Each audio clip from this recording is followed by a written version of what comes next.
Everybody, it's your boy the Infinite Dragon here. Today we're gonna be reacting to game theories who will win, Samurai, Knight, or Viking. This is for the game For Honor coming out February 14th. I'm excited to see who would technically win, or at least according to statistics. Also, earlier, I think it's the most recent video I did a reaction to Man at Arms making Kensei from For Honor. These people made Kensei's sword, and it was pretty cool. So check that out. I'll link it in the description. I'm very hyped for this game. Can't get it. I have to watch other YouTubers play it. Probably Dash EXP because he's gonna be awful at it. It's gonna be hilarious. So at any rate, let's get off into the video. Enough of me talking. So a knight, a Viking, and a samurai walk into a bar. I ducked. Ha ha ha ha. Funny.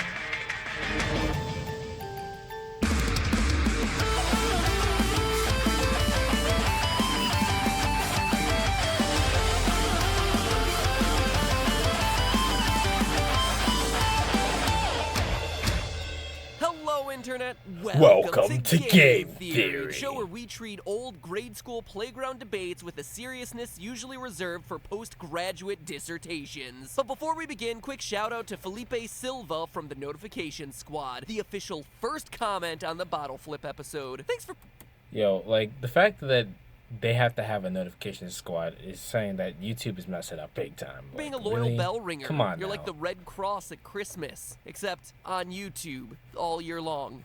And not for charity, unless you consider subscribing to this channel an act of charity, which isn't that far from the truth. Anyway, back to the subject of classic playground debates. Two words, Whoa. they rock. Pirate versus ninja, plants versus zombies, Superman Yeah. versus Goku. Who doesn't love these classic what-if Triggered. scenarios where you smash your favorite fictional or not so fictional worlds together to award someone the deadliest warrior of all time gold star? Did he get Death Battle for Ubisoft took this? that to its 'Cause that'd be logical awesome. extreme and made it into an entire video game, For Honor. A game seemingly created to answer one age-old three-way battle scenario: Knight versus Viking versus Samurai. It's a game that's been on my and many other gamers' watch lists since first debuting at E3 back in 2015. And with its This is in Valentine's 2015? release right around the corner, I'm gearing up to break some hearts and shatter some skulls during this holiday of love. But which faction should you choose? Sure, Samurai. I could just choose the one that's most in line with my personality, but screw that, I'm here to win! And past episodes here have shown that knowledge of cultural history can help you win games. So between I'm betting on Samurai because Samurai are cool.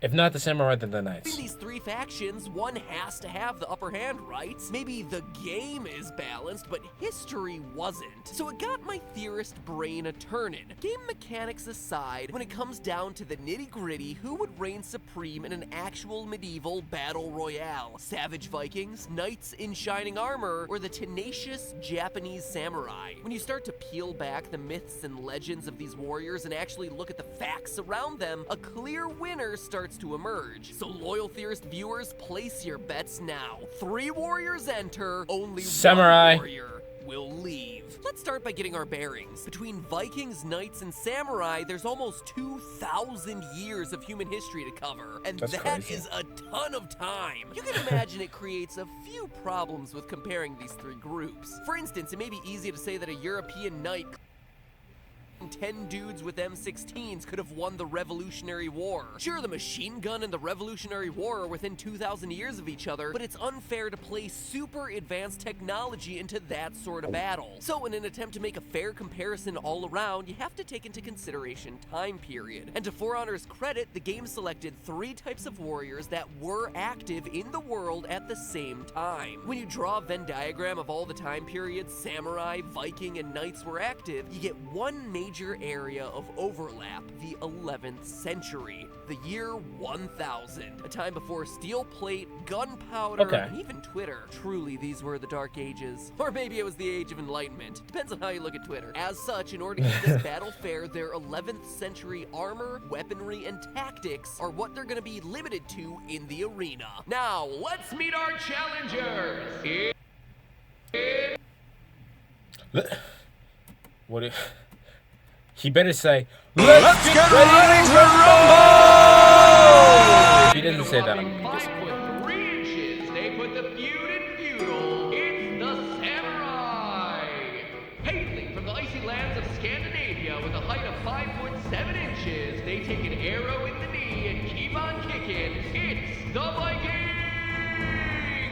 And finally, coming straight out of the European Dark Ages in style, standing at 5 foot 8 inches tall, he's your man in I'm 6 foot, so to me these people are short. shining armor. It's the Knight.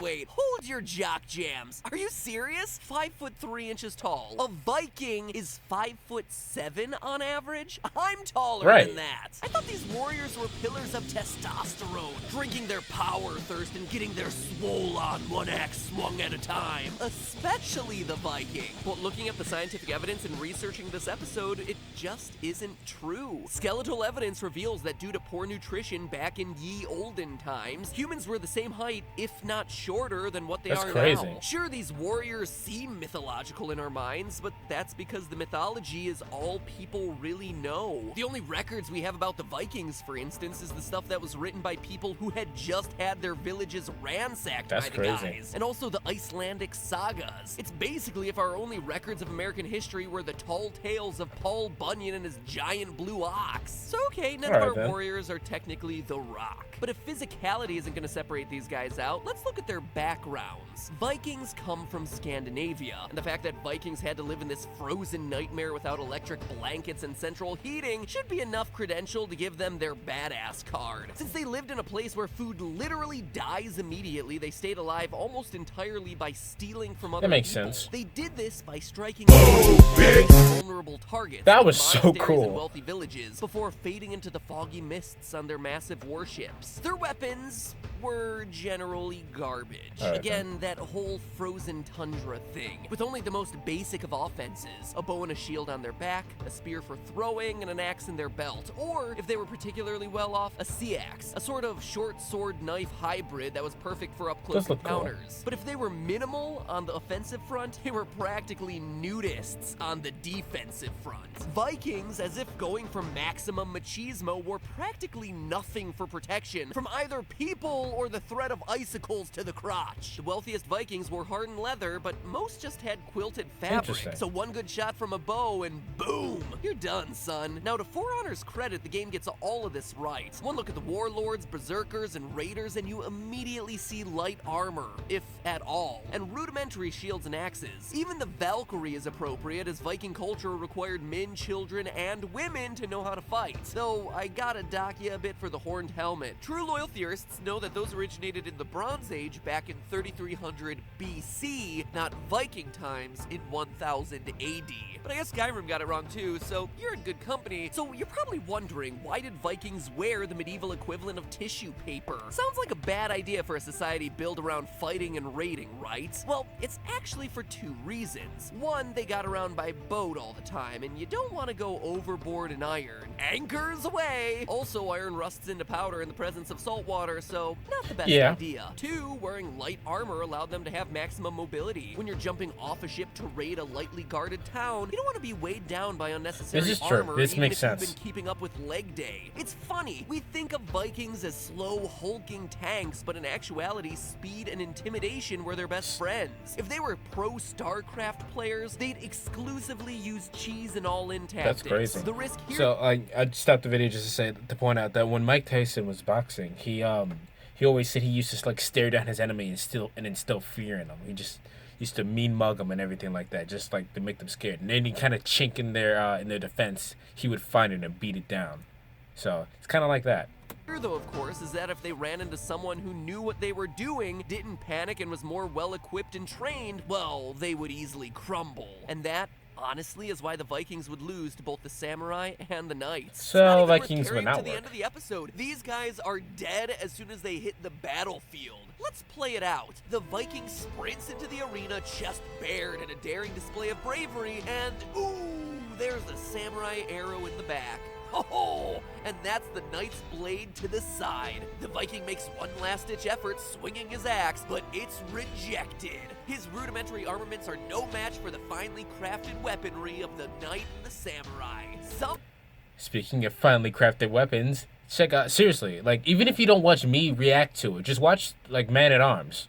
Like because Man at Arms rocks, and they show you the craftsmanship of the samurai weapons and knights and stuff. It's just they're just cool. I'll just straight up link their channel and Game Theory because Game Theory is cool too. Some armor beats no armor, bro. No amount of bravery and pectoral bulk can combat a lack of equipment. You can shout as much as you like, berserkers, but it ain't gonna stop a knight's arrow into your chest or a finely tempered samurai blade through the neck, which leaves us with two, the knights and the samurai. After centralized governments dissolved during the Dark Ages, different towns became vulnerable to raiding cultures like the Vikings, and this shaped the face of war in Europe for centuries. Huge castles became the norm because they offered protection from the poorly equipped raiding parties. A group of Vikings coming for your stuff? Well, just haul butt into your castle, close the doors, and wait for them to leave. What are they gonna do? Flex their pectorals intimidatingly at the front gate, hoping that it crumbles in That's fear? funny. I don't think so. And with castles came knights, mounted warriors with heavy offense and defense. Offensively in the 11th century, knights were all about swords and spears, or more accurately, long swords and polearms. Polearms would allow you to attack others from horseback fairly easily without dismounting, and off the horse long swords were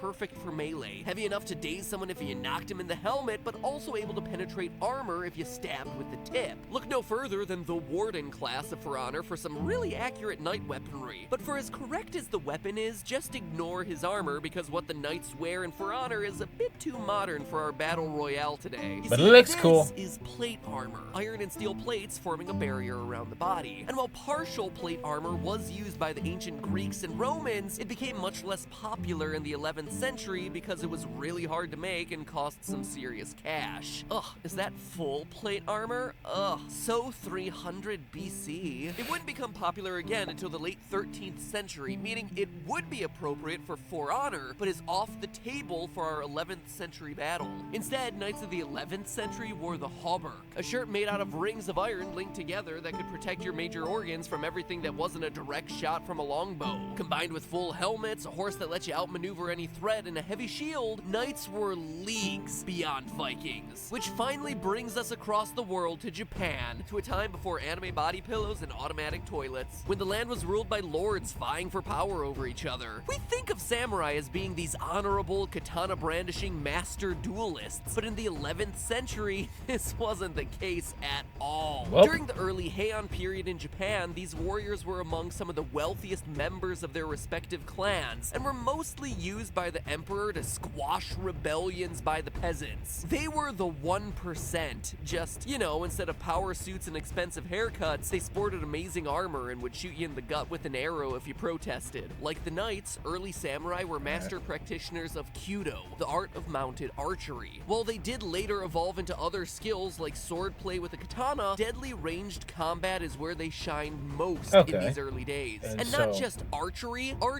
on horseback. Their equipment was simple: a yumi, a yabura, and most importantly, a horse. Defensively, remember that samurai were among the wealthiest people in Japan, and as a result, they had all the best toys. They were basically the kids who grew up having a Power Wheels in every game system. Whereas Vikings had padded cloth and knights had ring mail, samurai had oyuroi, forged from metal plates laced together with hardened leather and covered with lacquer to keep them from rusting. These things were some of the best armor in the world. And while the knights' hauberks covered just their torsos, samurai had huge helmets, masks, sleeves, and greaves. This stuff was rugged, strong, and best of all, light. It hardly impacted their ability to move freely. Of course, it took an immense amount of skill to make it and was incredibly expensive, but remember, samurai made it rain, so no worries for them there. In short, their motto was to keep your opponent at a distance, riddle them with arrows, and overpower them with your excessive bank account. If Batman were a medieval warrior, he'd be a samurai, zipping around on his Batmobile horse and smacking villains in...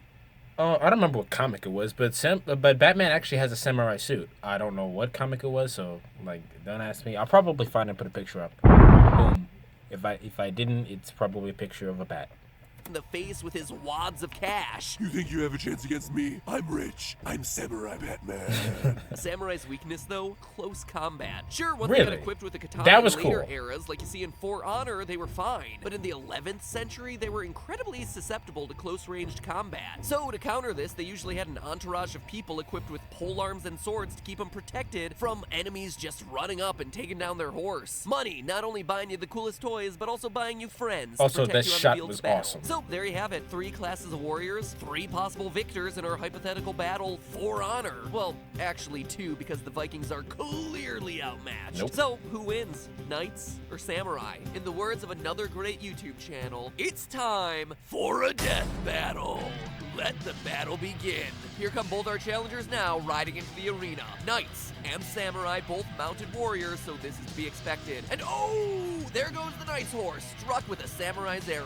He goes down hard. The reach of that polearm just can't match the distance the samurai can fire his bow. But can the knight recover? He's reaching, trying to take down the samurai's horse, but that samurai is just too mobile. And oh, there's the killing blow. That chainmail halberg's just not strong enough to repel the samurai's repeated arrow volley atop his horse. Were we later in history, with the knights equipped with armor like you see in For Honor, the samurai's arrow volley would have had a difficult time penetrating the heavy mail. But remember, our knights only have their halbergs. Sturdy armor to be sure, but weak to arrows, especially a repeated arrow volley coming from horseback. Is that for 300? Had this battle been able to go to melee combat, the results might have been different, but based on the period-appropriate armor, battle tactics, and weaponry, in the end, the samurai, in an unexpected twist, takes the day. Samurai. Just because I Told know you you're guys. wondering it, the same would be true in the fictional scenario presented in For Honor. The strength and increased mobility of the samurai's armor and the addition of melee weapons would eventually overwhelm the slower, more tank-like knights. But when you truly stop to look at these victories, they're not for the reasons that you would have expected. In the end, it doesn't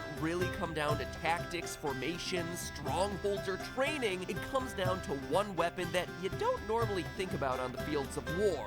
Money. Money for better, lighter armor, money for stronger, longer weapons, money enough to live on so that you can go out and learn ridiculous skills like archery on horseback. Sure, money may not buy happiness, but it will buy you a pile of armaments. So the moral of today's story is this. When you're in a war, money truly is the greatest weapon of all. But hey, So. that's Just a theory. A game theory. Thanks for watching. So, knowing that, which class will you choose? Click on Samurai. We're choosing samurai. I'm choosing samurai. Samurai. Yo, anyway, if you enjoyed the video, give it a like. The link to the original video will probably be in the description. If you guys have anything to you guys want me to react to, put it in the comments, put me on Twitter, or hit me up on Twitter. I'm there. Later.